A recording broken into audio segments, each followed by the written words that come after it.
আসসালামু আলাইকুম, welcome to my YouTube channel Farin's diary. কেমন আছেন আপনারা? আশা করি আল্লাহর রহমতে সবাই ভালো আছেন, আমিও ভালো আছি। এগুলো কি দেখা যাচ্ছে? এগুলো কচু, লোভনীয় কচু। আমি কচু এনেছিলাম, এই যেভাবে করে কেটে কেটে এনেছি, কারণ নেওয়ার সুবিধার জন্য। আর হচ্ছে আমার আবার চুলকায় বেশি, সেই জন্যই এভাবে এনেছি আমি কেটে কেটে। তো কীভাবে আমি কচুটা রান্না করি, আমার সাথেই থাকুন। প্রথমে আমি এগুলো কেটে নিব, ধুয়ে তারপর আমি সিদ্ধ করতে বসিয়ে দিব। আমার সাথেই থাকুন। কচুগুলোকে আমি সুন্দর করে কুটে নিয়েছি, এই যে ক্লিন করে। এবার চুলায় সিদ্ধ করার জন্য বসিয়ে দিয়েছি। এখানে এবার আমি হলুদ দিয়ে দিব আর কিছু লবণ দিয়ে দিব।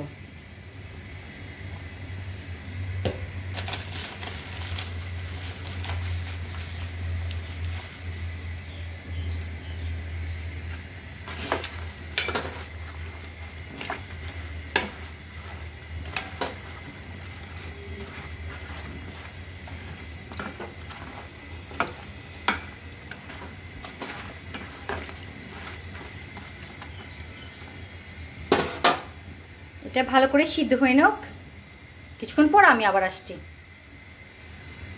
কচুগুলো সিদ্ধ হয়ে গিয়েছে, এবার আমি পানি ঝারিয়ে নিব। কচুগুলোর পানি ছাড়িয়ে নিয়েছি আমি এভাবে। এরপর আমি ম্যাশ করে নিব কচুগুলোকে ম্যাশ করে নিয়েছি যতটুকু পারা যায়। এরপর আমি মূল রান্নায় চলে যাচ্ছি। পাত্রে আমি তেল দিয়ে দিচ্ছি।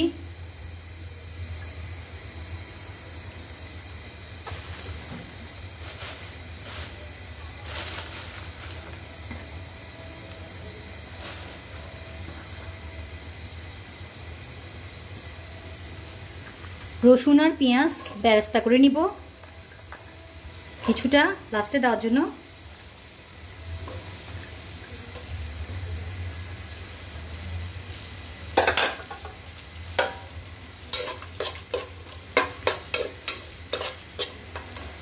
একদম ভালো করে বেরেস্তা হলে নামিয়ে অন্যরা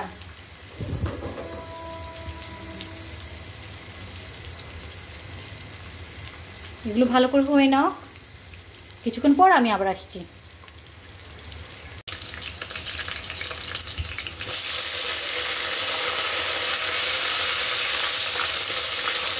আমার পেঁয়াজ আর রসুনের বেরেস্তা হয়ে গিয়েছে। আমি লাস্ট মুহূর্তে একটু শুকনো মরিচ ভেজে নিচ্ছি। এগুলো আমি সব হয়ে যাওয়ার পর কচু লাস্টে দিব, বাখার হিসাবে দিব। এগুলোর টেস্ট যদি লাস্টে দেওয়া হয়, এরকম ভাজা দ্বিগুণ, রান্নার স্বাদ কিন্তু দ্বিগুণ বেড়ে যায়। এগুলো এবার আমি নামিয়ে নিব।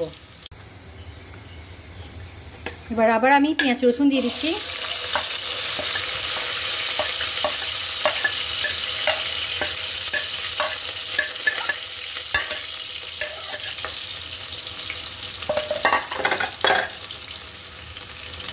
আমি হালকা ভাজবো। এই যে এগুলো করে নিয়েছি, এগুলো লাস্টে দিব আমি। আজকে আমি কচুর সাথে এই চিংড়ি শুটকিগুলো ব্যবহার করছি। দেখতেই পাচ্ছেন বড় বড় সুন্দর। এগুলো আমি পেস্ট করে নিয়েছি।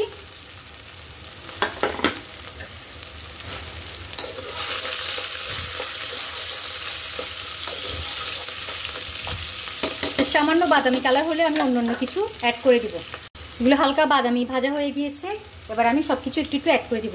জিরা গুঁড়া সামান্য দিব, সব কিছু।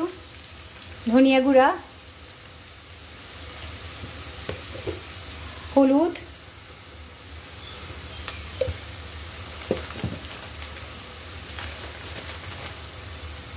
লবণ, লাগলে আমি আরও পরে দিব।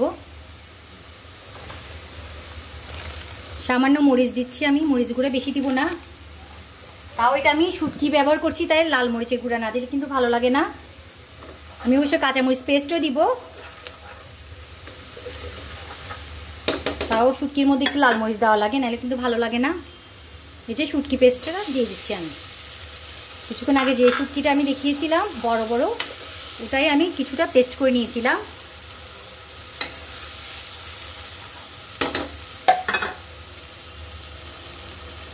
জালটা ছোট করে দিয়েছি আমি। সাথে আমি সব কিছুই দিয়ে দিচ্ছি। কাঁচামরিচ বাটা, টমেটো পেস্ট,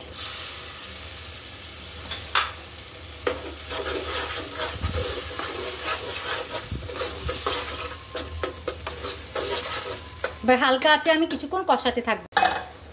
অফ ক্যামেরায় আমি কিছুটা সরষের তেল অ্যাড করেছিলাম, এটা আমি আরো ভালো করে অনেকক্ষণ ধরে কষিয়ে নিব। অনেকক্ষণ ধরে কষানো হয়ে গিয়েছে, এবার আমি কচুগুলো দিয়ে দিচ্ছি।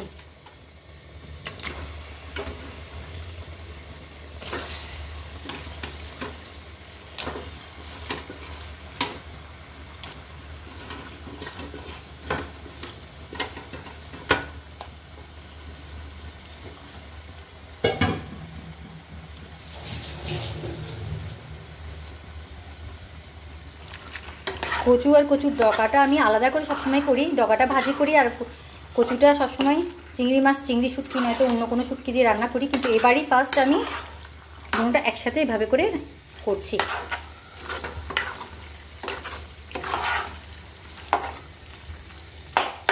যতটুকু ম্যাশ করা গেছে আমি চেষ্টা করছি।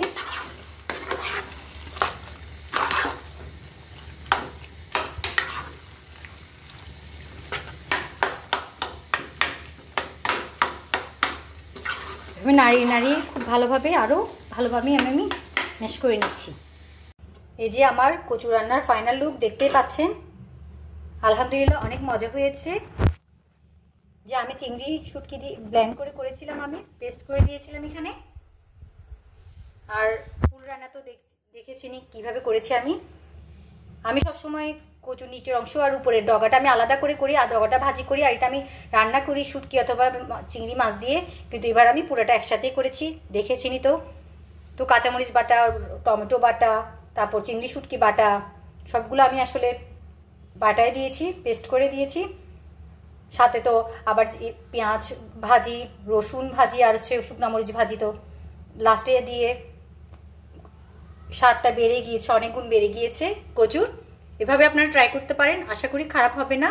সবাই ভালো থাকবেন, সুস্থ থাকবেন। আল্লাহ হাফেজ, আসসালামু আলাইকুম।